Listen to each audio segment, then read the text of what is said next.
So in this lesson, you saw some examples of how operations management is all around you in the products and services that you use.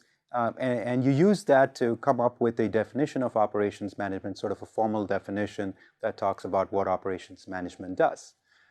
Next, you saw the input process output view. You saw that framework that is a nice way of looking at organizations from a horizontal perspective, getting a cross-functional view, looking at it from the perspective of the customer and the supplier, the customer that is getting the output, and the supplier who's providing the inputs. And you also saw that this view can be used at many different levels of granularity.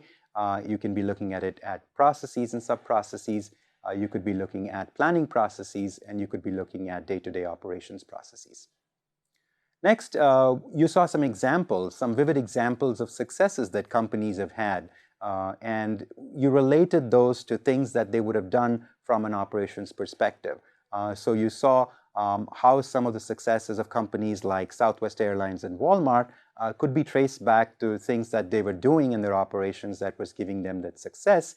And finally, you tried to put some specificity to the idea of operations management leading to better financial ratios, better financial performance that we all measure based on companies' balance sheets. And we said that although that's not a perfect connection between what operations management does and what you can see from the financial performance of the company based on their balance sheet, but there's some inference that can be made about how well these companies are doing over time, or if you're comparing two companies in the same industry.